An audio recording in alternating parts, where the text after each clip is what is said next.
Почитувани добро вечер, ја следите четвртата емисија од серијалот Инклузија. Човековите права, еднаквоста, недискриминацијата се дел од основните начела и принципи загарантирани со Уставот и законите на Република Македонија.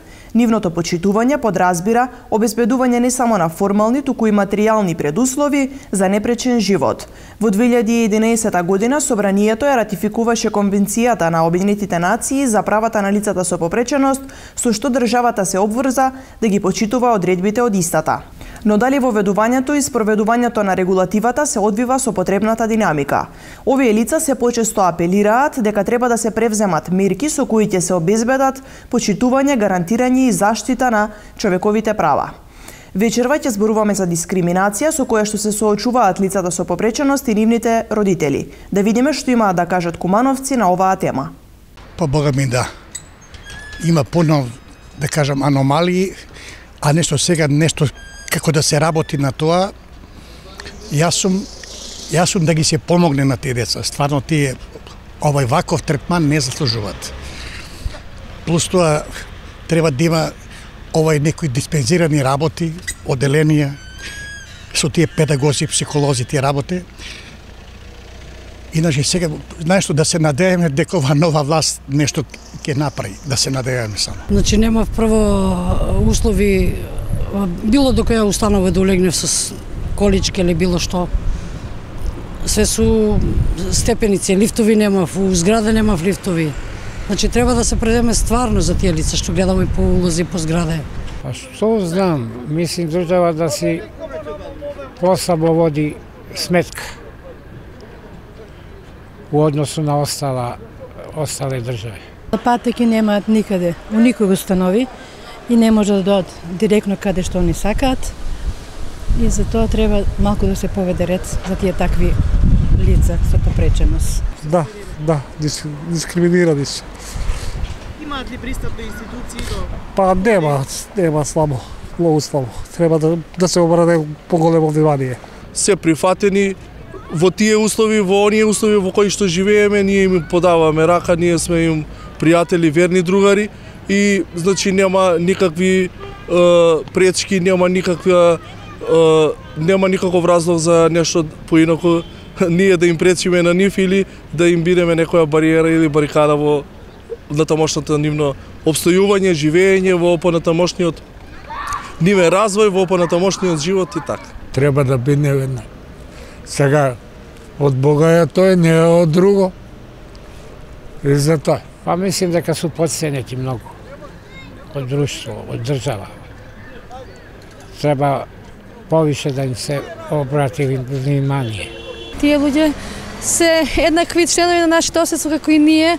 Да кажам што условно немаме попречености, но сметам дека таквата класификација ги одвојува овие луѓе и со тоа ја правиме првата грешка кон нив. Или треба да им се остави простори тие можеби да се докачат да ги покажат своите способности? Може да ги се дозволи, али тоа се рад на тие деца и на тие родители, ништо друго. Се грижи ли доволно државата за нив? Пак, спрема нјони могуćности на држава, грижи се. Не смо ми Америка и Немачка, па да се грижи малце повише. А спрема могуćности на држава, добро се држи. Не имам право. Исто како ми што сме образование, тако и треба и он. И да ги се даде и работа исто. Кој не може, знае се дека инвалидско зема, кој не. Тоа. Пособни се, можат, зошто да не. Треба да добијат шанса и да бидат работоспособни, стварно не треба на нив да се гледа со некој друг вид. Би требало да бидат еднакви со сите, како и ние што сме еднакви. И они би требало да имаат поголем елан и за живот, и за работа, и за подобра иднина и перспектива. Може, ако има услови, ти викам пристап до било која школување да иде. Како гледаат луѓето на нив? Дали некој гледа позитивно, некој многу негативно. А треба да се гледа многу позитивно. Може да научиме нови нешто? Значи многу су спремни некои што има од нив. Многу.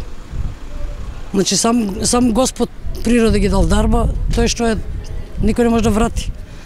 Али тој е тој. Каде нас многу малце се гледа на нив.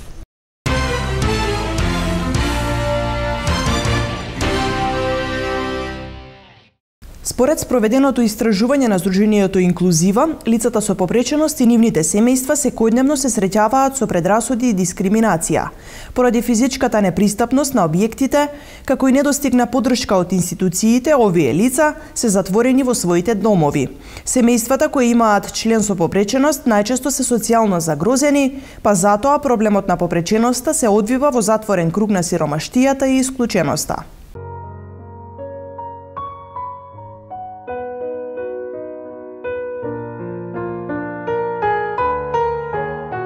Во стара трошна куќа без елементарни услови за живот живее трочленото семејство на Сашка Павловска од Кратово, која боледува од церебрална парализа и епилепсија.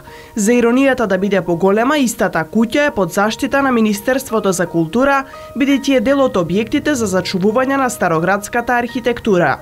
Фасадата е обновена, автентичната македонска архитектура е сочувана, но ова семејство секојдневно ја води битката наречен живот. Поради исклучително лошиот пристап, Сашка подолг период е затворена во 4 зида. За да излезе на воздух, татко и треба да земе слободен ден од работа и со помош на некој од соседите да ја изнесат надвор.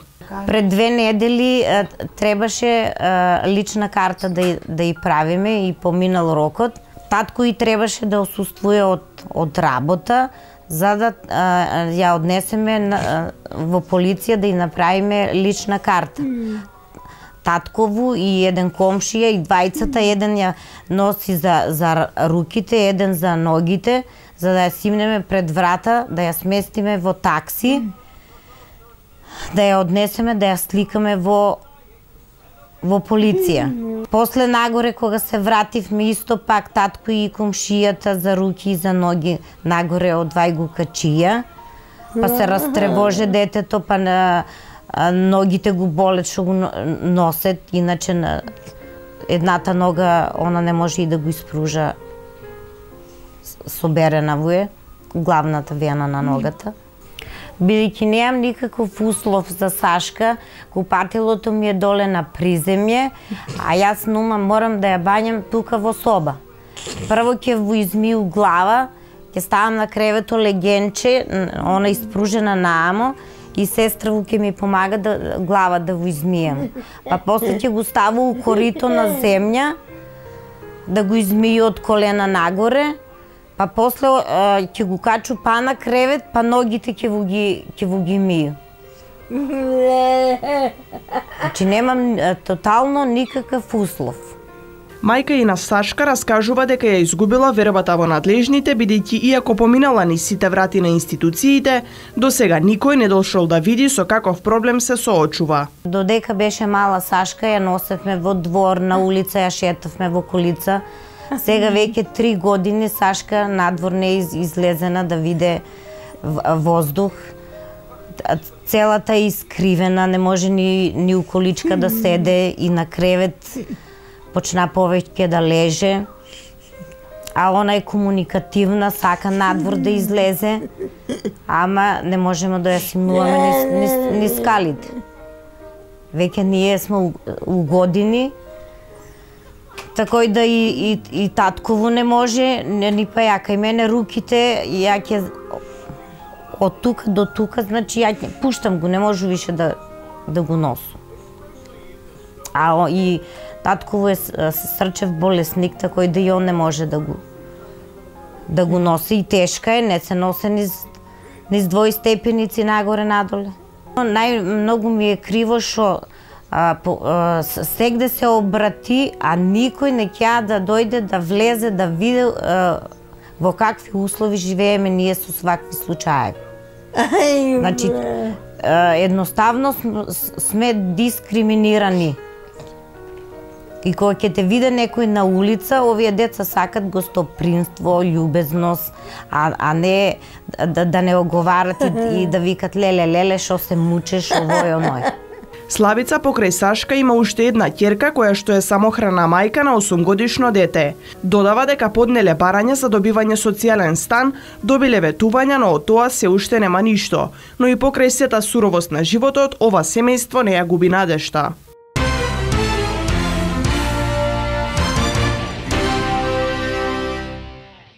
Законската регулатива од областа на социјалната заштита значително влијае врз квалитетот на животот на лицата со попреченост и нивните семејства, доколку биолошките семејства се социјално обезбедени, вклучувањето на децата, лицата со попреченост во секој сегмент на нормалниот живот, особено во образовниот процес, ќе биде полесен.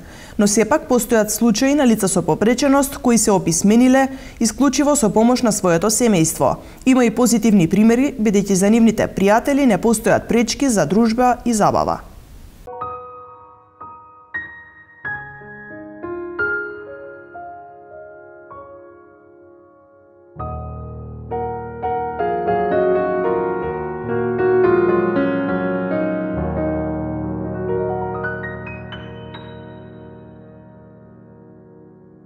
Долго време барам звезда најсветла, само таа фали сјај да запали. Порака праќам се од срце, да не води кај што припаѓаме. Порака праќам се од срце, да не води кај што припаѓаме. Ние парче од Европа сме, од вистината не бегајте. Топли преградки раширете, покрив од срца излавете.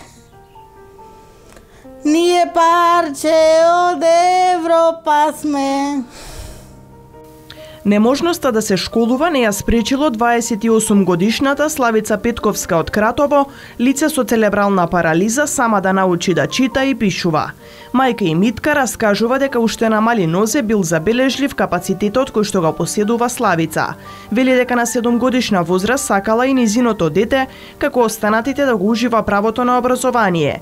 Но бидејќи живееле на село со дете во количка, а без автомобил, тоа било тешко остварливо.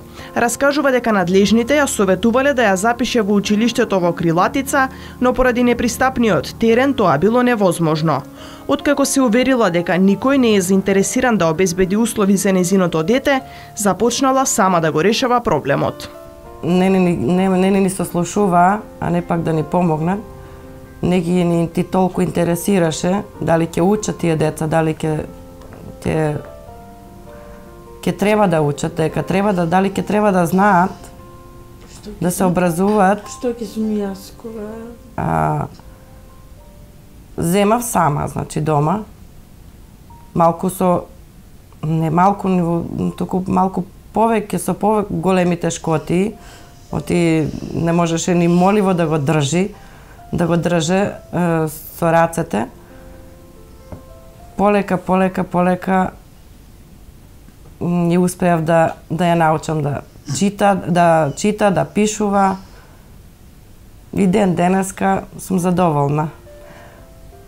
Да сум имала време, може би повеќе од тоа, ама јас сум задоволна колку си таа знае за себе. Тоа што ние толку можеме да ги научиме, да се има вклучено државата, значи многу по-добро и подалеку ќе има стигнат. Знам. Ама тоа е тоа. Мајка и на Славица е невработена, бидејќи постојано мора да е во домот со неа. Единствените финансии на ова семејство се од платата на татко и од посебниот додаток кој што го зема од државата. Кога се роди таа, после диагнозата, докторот кога ја воспостави диагнозата, бевме во Охрид на рехабилитација. Некое време ја носев, ама после кога порасна, не можев, оти се плакеше. А за неја кажа дека само вежби. Значи, највише што ќе ја помогне се вежбите. И така. Повеќе дома, со вежби, нормално дека слабо кај нив. Ама ипак, сепак јас мислам да можеше државата повеќе да им помогне, во таа смисла дека многу повеќе ќе постигнавме и ние. Оти ние сами родителите не можеме. Но и покрај сите перипетии, денес Славица е среќна. Единствен проблем и представуваат скалите на влезот од домот. Вели дека тие и временските услови ја попречуваат во дружбата со пријателите. Кога сум дома, на компјутер, телевизор ја гледам, излегувам понекогаш со друштво кафе да се напијам во град или дома ќе дојдат да се напиеме. Мајка ми помага. Како? По степеници ги одам секој ден. Мислам секој ден кога ќе сакам, морам да ги изодам сама. Степениците. За тоа нема решение. Барем јас го сватив. Тешки са ми, али тоа што да правам. Ако не одам, значи треба да бидам затворена по 4 зида. Дори мајка ми помага да излегувам по степениците. И малку време, 5 минути, 10, али тешко ги одам. Дори не сакам да ги одам, немам друг начин. Немам лифт. Да имам автомобил со прилагоден со рампа, било поубаво. Али немам за тоа средства самата јас да си го овозможам, а државата малку се грижи. Славица раскажува дека досега не забележала некој да ја дискриминира, туку сите ја прифаќаат каква што е. Ако ни оди добро муабетот, зашто да ме избегнува? Значи, јас сум 100 пати кажала, таа сум и не можам да се сменам. Може од здрав и прав некој да дојде во оваа состојба. Значи, не ваков нема да го гледам или нема да го дружам. Тоа за мене не е хумано. А и да, не е добро. Ние сме такви какви што сме. Значи не треба да не делат, искрено. Зборам за тие што немаат никаква попреченост за околината. Не, тоа ми е да сватат луѓето дека и ние знаеме да се дружиме, и ние знаеме да правиме муабет, Дека навистина луѓето немаат предрасуди кон неа, потврдува и нејзиниот пријател Младен, кој го запознала пред 6 години во рамки на еден проект насловен "Хендикепот не е пречка за нормален живот". Под настанот ние упативме на покана за дружба и за среќа Славица и уште едно девојче прифатија и таа беше првата вечер. Стекнува цаци. Да. Се дружевме цела вечер и после тоа не знам, настана една таква хармонија помеѓу нас што еве и до ден денеска се дружиме. Секој си има нели обврски, различни задачи во текот на денот и во текот на годината, но ние можам да кажем дека успешно се прилагодуваме на тоа и се дружиме.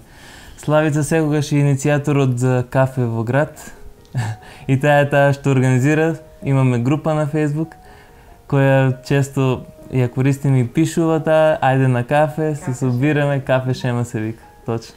Младен истакнува дека го исполнува дружбата со Славица, од која постојано учи нови нешта. Додава дека овој пример треба да го следат и другите, бидејќи само со комуникација и прифаќање на различностите ќе се градат скалила кон кои што тежнееме како општество, односно ќе има нормални услови за живот на сите. Силен оган гори, желба разгори, гласот Божи грми, сите исти сме. Дайте ни живот без граници, да ја отворете нови страници.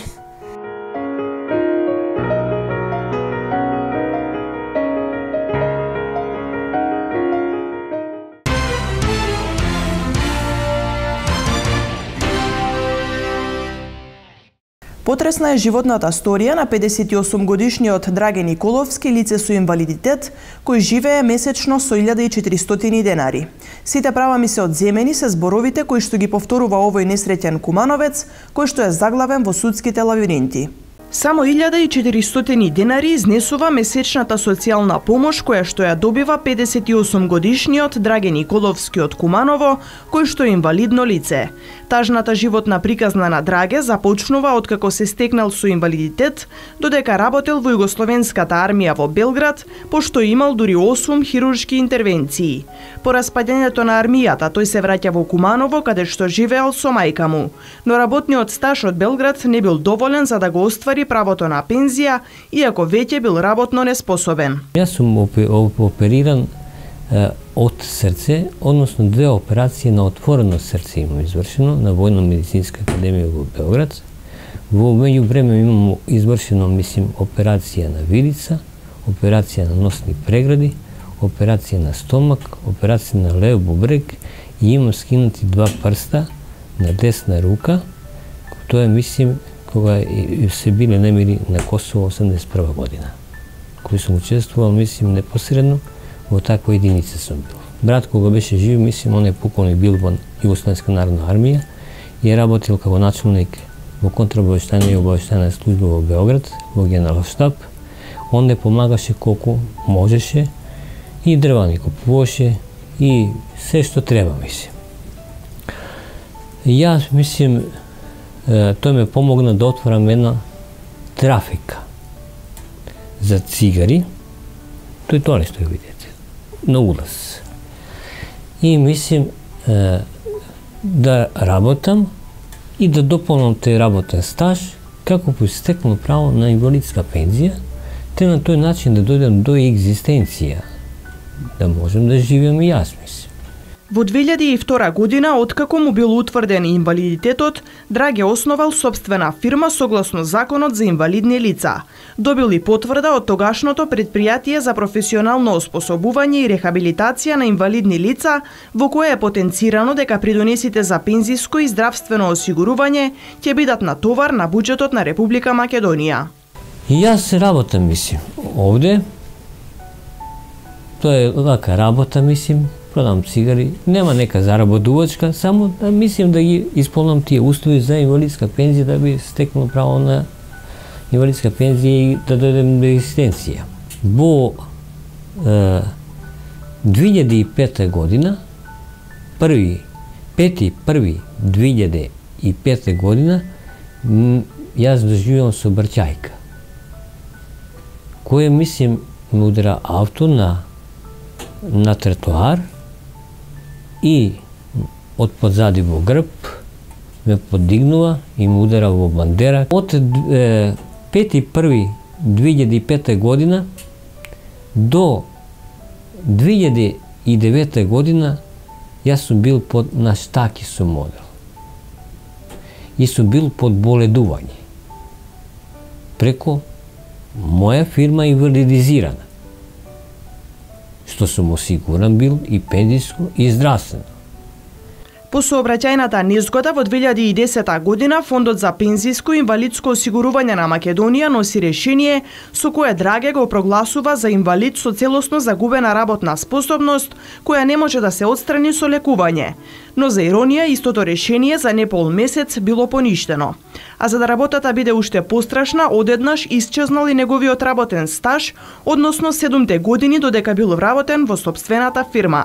За да ја истара правдата до крај, тој покренал и спор во Управниот суд во Скопје, кој исто како и владината комисија носат одлука да се изврши реконструкција на пресудата.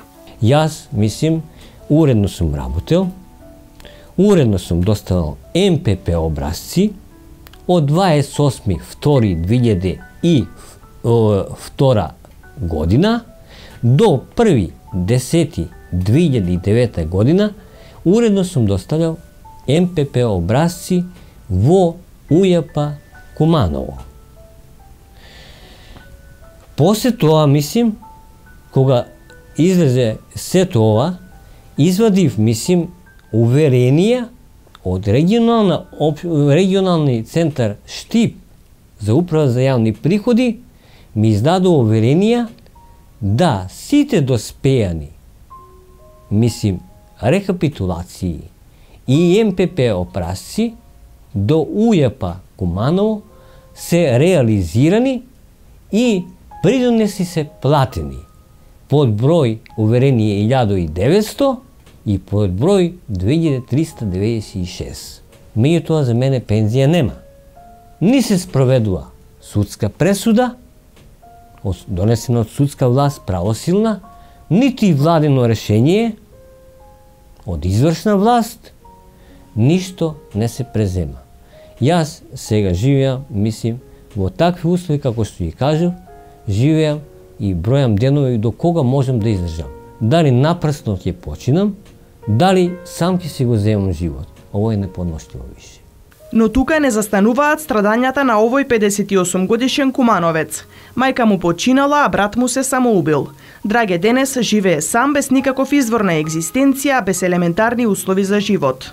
Кров тече, кој може да падне, одездола вода на вртеле, комшије, одездол вода, одезгор вода. Влага,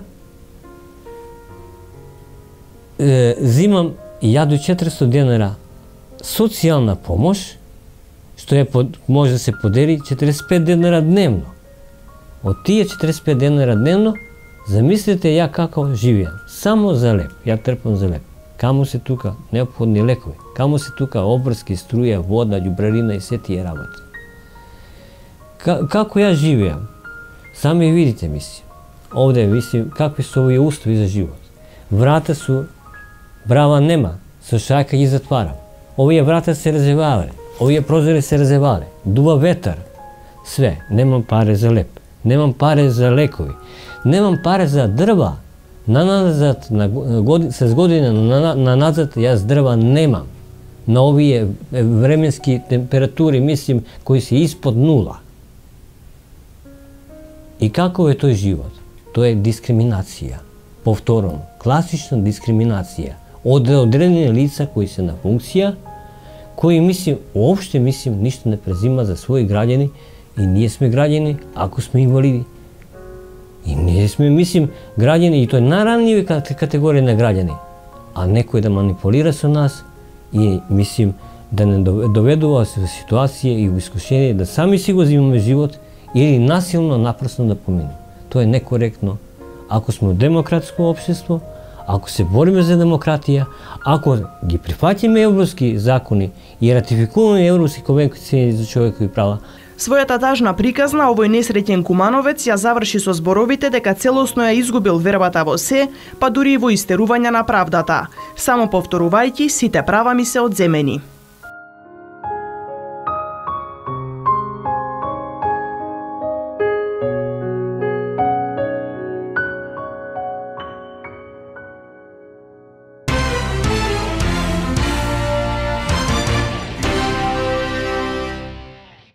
Гости во студиото се заменик народниот правобранител од Куманово Насер Веселји и извршниот директор на Институтот за човекови права Мирослав Драганов.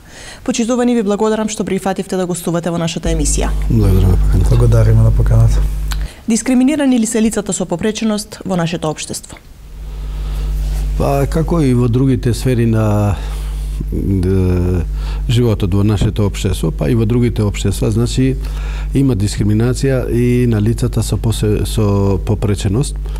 Кога го кажувам тоа, значи тоа секојдневно се гледа во општеството, а и од работата на нашата институција, значи од искуството и практиката на нашата институција. Ако дискриминацијата е ставење на другиот во понезавидна положба, во споредба со другиот, значи тоа го имаме, пошто гледаме секојдневно дека лицата со попреченост се дискриминирани. Дури и во самите закони не донесените закони за такви категории не има возможуваат доволно тие лица, односно таа категорија на граѓани да ги остваруваат правата, да ги имат правата како што ги имат и така да се изразувам, иако не е соодветно во наводници нормалните граѓани. Еве како пример ја би го земал вработувањето, па и кога луѓето се вработуваат, нели ние за жалост имаме со одредена попреченост, луѓето се вработуваат, меѓутоа колку ги остваруваат тие права, пошто системот не е доволно функциониран. Значи, тие органи и институции кои треба да ги контролират, еве во овој случај вработените, кај мене имаше неколку не представки, него имав сознание дека и тие што се вработуваат си седат дома, работодавачот му задржува еден дел од платата, фактички го зима помалиот дел од платата, иако тоа е јавна тајна, меѓутоа никој тоа не го контролира, него не превзема действија за да се тоа работите доаѓат на место. Има, можеме да зборуваме долго со примери со дека има овај дискриминација на лицата со попреченост. Кој е вашето гледиште на ова прашање?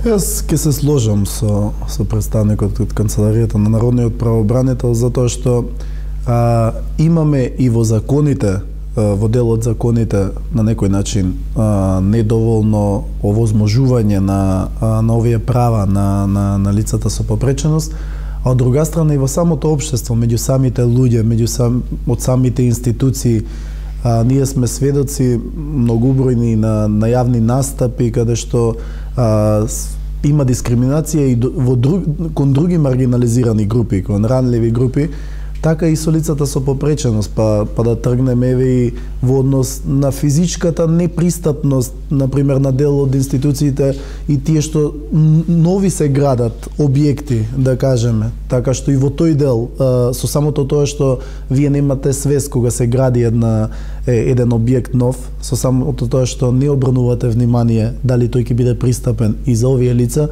автоматски правите дискриминација, затоа што за еден објект, например, да се изгради тука, разни институции имаат своја улога, дали општините со издавање на дозволи за градење, инвеститори и така натаму, повеќе страни се вклучени. Па исто така имате она што се нарекува дискриминација по перцепција.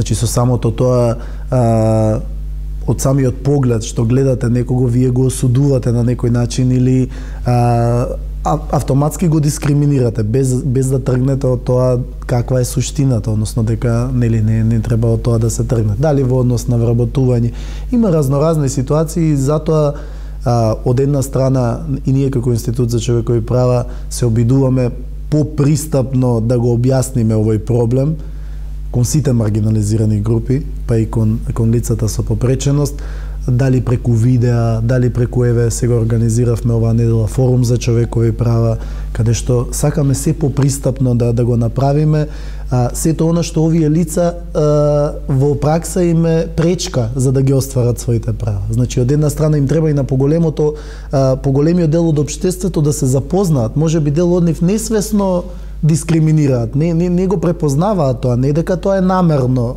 меѓутоа не се доволно запознаени и затоа има таа дискриминација, да кажем. Затоа треба и во насока подобрување и на правата на лицата со попреченост да си ги остварат, но од друга страна и запознаеност на поголемиот дел, да кажем, на општеството, за и тие да придонесат кон тоа, не да им ги оневозможуваат. Господине Весели, пристигнуваат ли представки до Народниот правобранител за ваква дискриминација? Овде можам да кажувам дека тоа што го гледаме секој ден, ако правиме споредба, значи, еве што и колегата кажа, значи имаме, ние секојдневно имаме дискриминација, односно несоодветно постапување и оневозможување на стварување на правата на тие лица. Ако споредбено го земаме тоа, со тоа колку имаме представки, навистина работата не е добра, затоа што многу е мал број на представките од оваа област. Значи, од лицата, односно тие што се загрижуваат за такви лица, зборувам за лицата, мислам на лицата со попреченост. Ние еве 2 години последни немаме ни една представка, како канцеларија зборувам, како канцеларија на Народниот правобранител, пошто иако е пракса, повеќе луѓето директно се обраќаат до централната канцеларија, меѓутоа со сета одговорност тврдам дека бројот на представките сразмерно со тоа што го имаме како објективно, како вистина што ја имаме надвор, така да се изразувам, многу е мал. Јас мислам дека тука на некој начин сите сме криви. Што кажа господинот и населението треба повеќе да биде преку разни организирани кампањи и така натаму, повеќе да се интересират, освен органите, освен лицата што се вработени во јавната администрација и во субјектите кои на некој начин остваруваат јавна власт, значи сите заедно треба повеќе да се придонесува за да има представки, не за да има бројчано кај народниот правобранител, не е интересот тоа, туку луѓето да се помагат од институцијата која пред се е заснивана за заштита на слободите и правата на граѓаните, вклучувајќи посебно на овие категории. Значи, лицата со попреченост на децата и други маргинализирани групи. Иако, пошто ако веќе на некој начин ова спаѓа во сферата на дискриминација, може да спаѓа, сигурен сум, иако немам некој податок, бројот е многу поголем во Централната канцеларија за тоа што ние како институција, еве например кога примаме представка за дискриминација, се работат во Скопје, ги праќаме и како канцеларија, кога ги добиваме ги праќаме во Скопје за тоа што можам да кажам дека таму луѓето поспециализирани за тоа што со години ние имаме посебно оделение за заштита од недискриминација. И затоа викам бројот е мал. Меѓутоа и во Скопје, мислим во целата институција, земајќи ги другите подорачни канцелари од годишните извештаи на народниот правобранител јасно произлегува дека бројот многу е мал.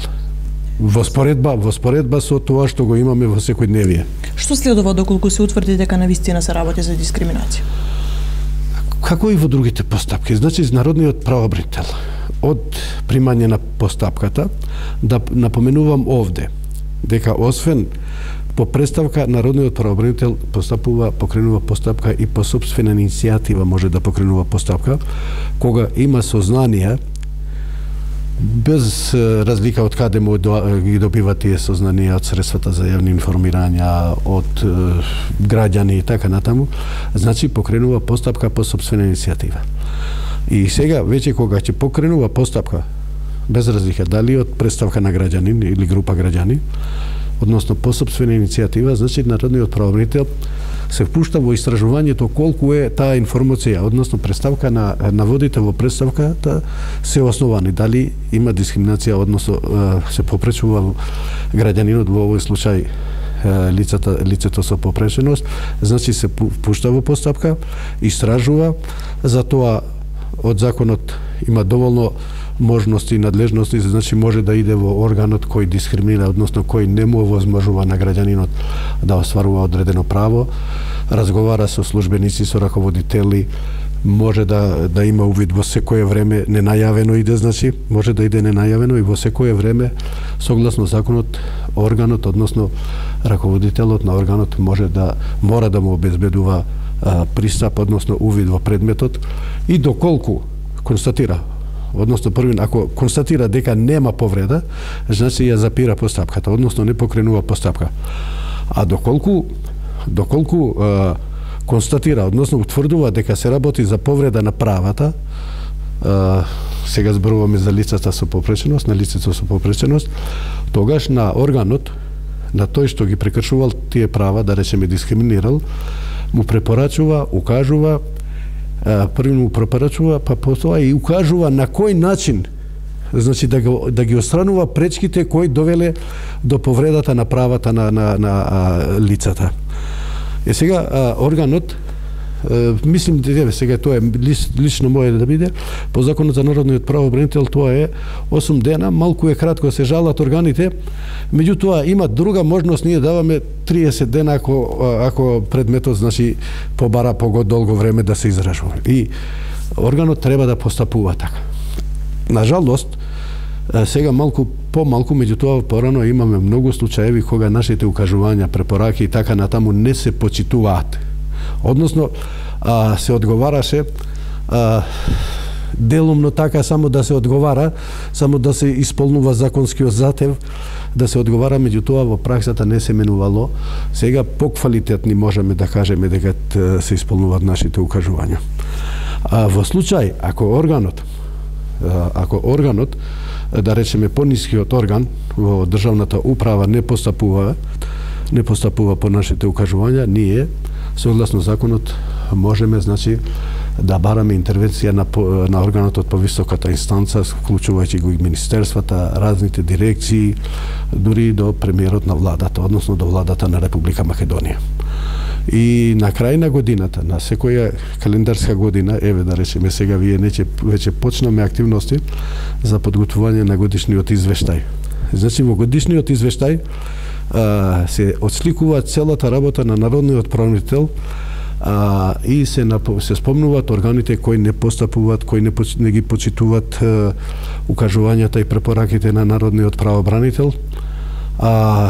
Собранието го усвојува, може и да не го усвојува, меѓутоа можам да кажам, тоа е мое лично мислење, не го искажувам ставот на институцијата, на народниот правобранител, можам да кажувам мое мислење лично, како раководител на подрачната канцеларија во Куманово веќе 12 години, дека малку фајде од тоа што го освојува понекогаш и со ракоплесок го прифаќат, порано барем го прифаќале нашиот извештај дека сме сработиле многу, меѓутоа резултатите од тоа за тоа што и собранието и другите органи малку прават во тој аспект да се исполнуваат замерките на народниот правобранител. Нека е за поединци малку полесно, пошто ние освен што постапуваме по представки, значи ние ги промовираме правата и ги штитиме правата на граѓаните, укажуваме на општите појави на непочитување на правата и слободите на граѓаните. Во тој аспект, на жалост, се уште малку прави општеството и државата.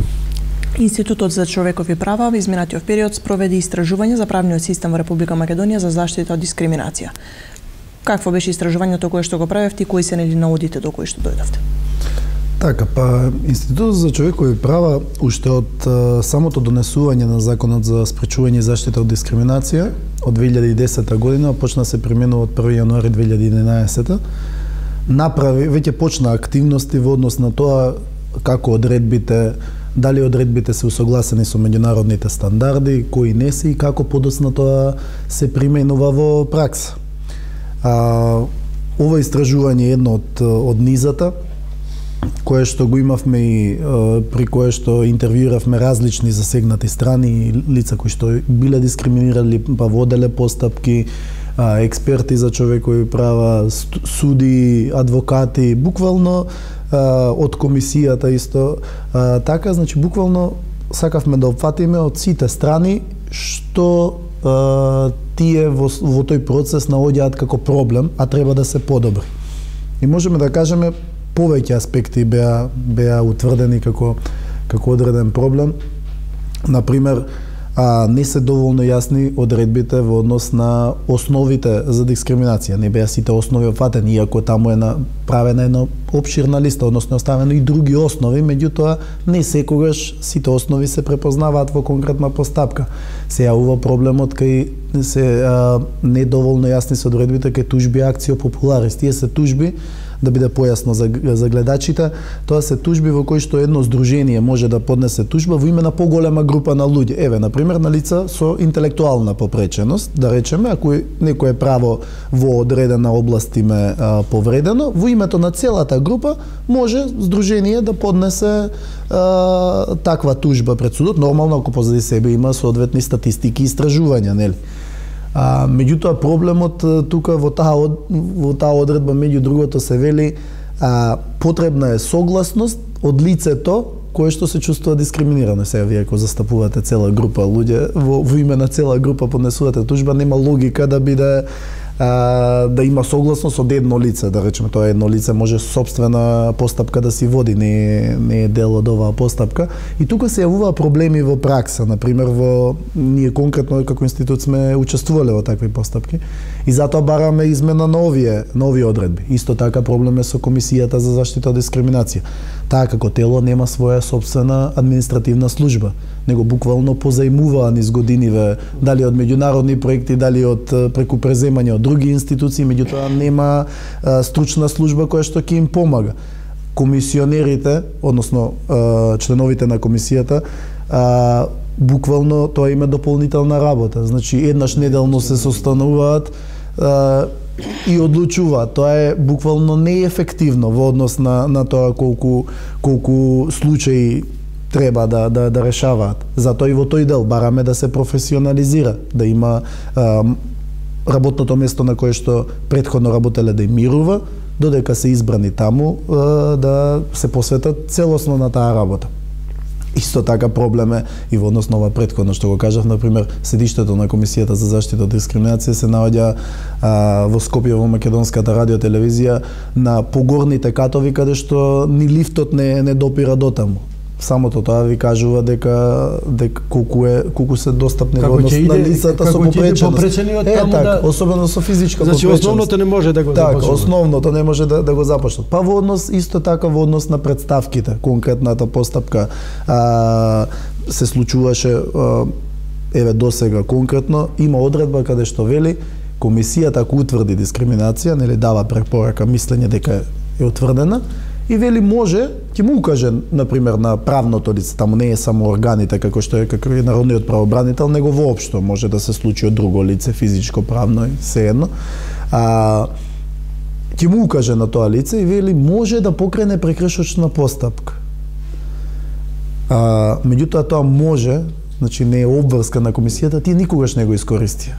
Комисијата никогаш не покрена ниту една прекршочна постапка, што на некој начин е охрабрување, односно затајување на прикривање на она што било дискриминирачко дејствие. Значи еднаш дискриминирал некој, потоа така нема некоја санкција, не велиме ние сега и во затоа и овие во новите предлоги измени во законот ние цело време учествувавме ова иницијатива, цело време ја покренуваме, цело време да биде присутна и кај претениците и ние не сакаме да биде одма казнет некој, затоа што сме нели како општество уште се прилагодуваме и сето тоа, меѓутоа да има некоја постапка, значи соодветно рок што велите да му се остави, па ако и по тој рок не почитува, тогаш да се оди кон санкција.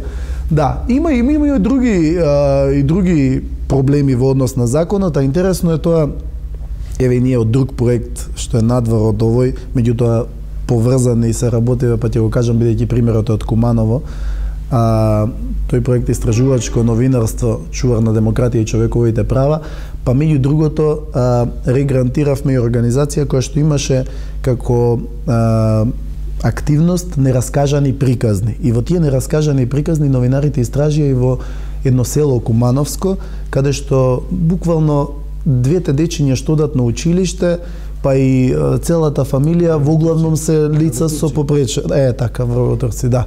Лица со попреченост. И буквално одеше повеќе километри пешки, ако не се лажам, 13 километри пешки. Така, па ние од кога од проектот го преку новинарката. Така, преку новинарката, да, тоа одеше преку наш проект, каде што тоа се покрена јавно, каде што нели институциите се должни да обезбедат превоз пред се на таа оддалеченост, а посебно што се работи за лице со попреченост, и веднаш се покрена до народниот правобранител за нели во постапка да влезе. Така што овие проекти имаат овие активности имаат некој придонес, помалку, не можеме наеднаш, меѓутоа полека се подигнува свеста. Според вас кои се механизмите за заштита на дискриминација?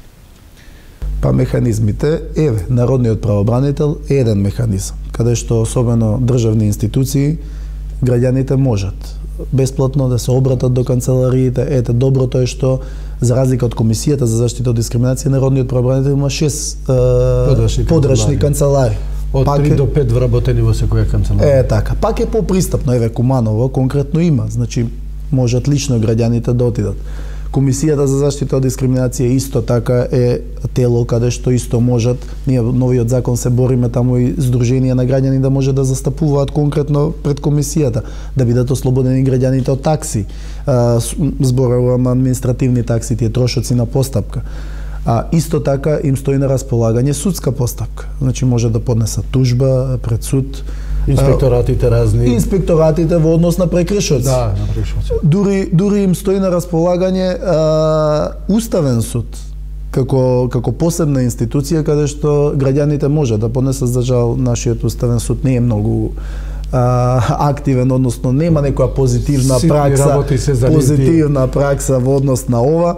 И на крајот, кога сите инстанции во Македонија ќе се исцрпат, Европскиот суд за човекови права е тука како последна инстанца каде што има основа да се утврди вакво право. Меѓутоа треба граѓаните да се охрабрат, најпрво да препознаат, да знаат за што се работи, па и да покренат постапки секогаш, затоа што на тој начин се одржуваат будни институциите од една страна, а и на тој начин се увидува дали, например, се тестираат законите, се тестираат институциите, службите, општеството, каде е проблемот. Така се учи, кога вака ќе изнесете случај, ќе дојде во постапка и веќе се подига нивото на свест и на граѓаните, самото лице си го остварува своето право и на некој начин сите се позадоволни. Да се надврзувам само малку на тоа на представите и односно да граѓаните народно кажано треба да се жалат. Пошто тоа има, барем нашето искуство тоа го покажувало недвосмислено до сега. Органите често не сакат да признават дека има прекршување на право, односно не постапувале соодветни побарања на граѓаните и така натаму. Од искуството можам да кажувам, иако имало отпор да признават дека во одреден случај се работело за некоја повреда, меѓутоа во тој орган, посебно кај тоа лице што постапувал еднаш, и ние кога интервениравме, верувајте, барем јас не памтам дека се повторно према друг граѓанин. Можеби како граѓанин, ако се жалам, јас можеби нема да го остварувам тоа право до крај. Меѓутоа тоа веќе се остварува прецедент, значи таа служба веќе не ги прави тие грешките, намерни или ненамерни не ги прави. И затоа мислам дека треба многу да вложиме како општество со разни кампањи, со предавања разни, населението, граѓаните да ги запознаат, како што рече колегата, да ги познават нивните, да права, односно посебно со категории кои маргинализирани групи, како се лицата со попреченост и така натаму. Што предлагате во вашата јавна политика за правен систем без дискриминација? Сите овие работи што претходно ги споменавме и со колегата, да прво во законот, да новиот предлог закон е веќе во постапка, во него буквално сите тие работи ги предложивме соодветно да доживее измени овој закон. Има разбирање, ние на многу дебати сме учествувале со многу организации и невладини што се занимаваат со ова прашање, и институции, представници во тие во однос на тој закон на измените, и нам не е драго што веќе сите, секој од своја страна дава некој придонес. И тоа е првото. Првиот чекор е тука. Значи, сега како експертски тим, да кажеме како институции и организации од праксата што излекле заклучоци и во однос на сите овие измени што ви ги кажав, за професионализација на комисијата, за стручната служба, во однос на на товарот на докажување, тоа е многу и судиите го мешаат, дека само тој што се чувства дискриминиран треба да го стори веројатно, не треба он да докажува некои посебни докази да доставува, туку само да стори веројатно дека е дискриминиран, а другата страна тужена кој е во судска постапка, потенцијалниот дискриминатор, тој треба да докажува дека не дискриминирал. И тоа е, например, многу тешко дури кај судиите да го разберат, па тука праксата од Страсбур да ја применат и така натаму. Така што ние сето ова го преточуваме во одредби. Например, дури предлагаме да има, например, и други докази, да има, например, статистички податоци да може да се користат како докази. Во овие тужби што се акцио популарис, односно колективни заеднички тужби. Се предлага исто така да се прошират основите, нели, например, сексуална ориентација, родов идентитет не беше експлицитно наведен. Исто така и во однос на дефинициите за лицата со попреченост. Сегашниот закон дава лица со ментална и физичка попреченост, меѓутоа тоа не е доволно соодветно и не е соодветно во однос на пристапот, односно соодветно приспособување кој треба да го овозможи, пристапот до информации, до инфраструктурни објекти и така натаму, не е јасно дефиниран и сето тоа да се издефинира, да се направи.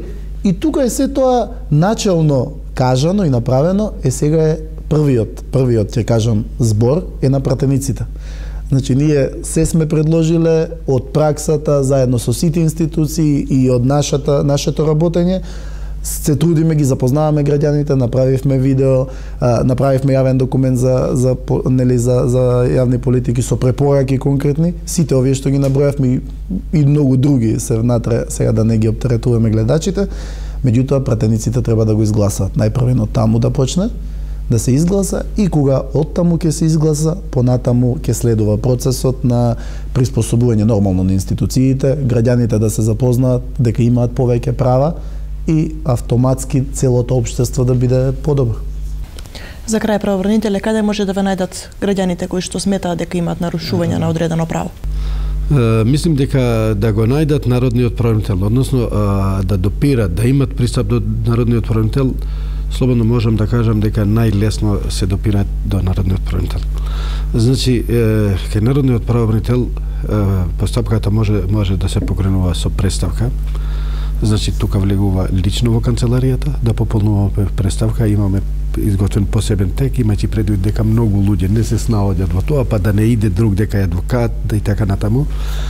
Значи, имаме терк представки, ги пополнува, може по електронска пошта, по обична пошта, може да дојде на записник, значи и неписмено лице може да дојде во канцеларијата, ќе составиме записник. Значи, неколку начини, бесплатно, се е бесплатно. Ако зборуваме веќе за канцеларијата во Куманово, ние сме лоцирани во зградата на поштата меѓу џамијата и општината. На спрат, на жалост сме на спрат.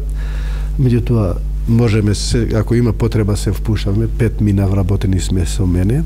Значи може да се впушта ако некој има проблеми да се качува горе. Може него обавезно се впуштаме горе, доле. Освен тоа во канцеларијата ние идеме најмалку еднаш во Крива Паланка месечно.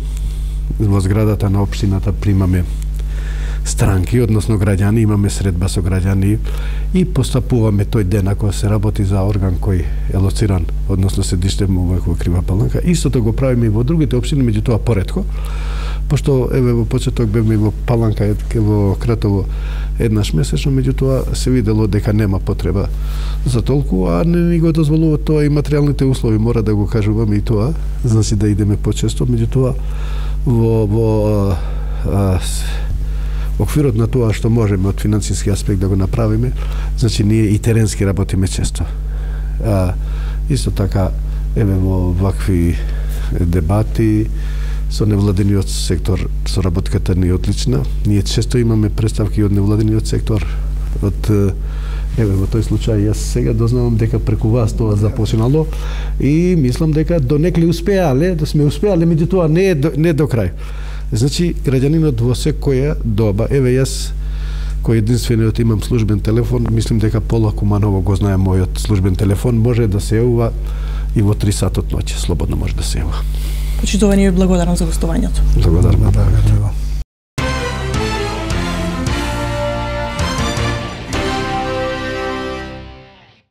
Зависноста на лицата со попреченост и нивните семејства од институциите го наметнува прашањето на нивниот интерес и ангажман за подобрување на положбата во која се наоѓа оваа категорија граѓани. Од сето она што го видовме на терен, дискриминацијата врз основа на попреченост се уште е широко распространета.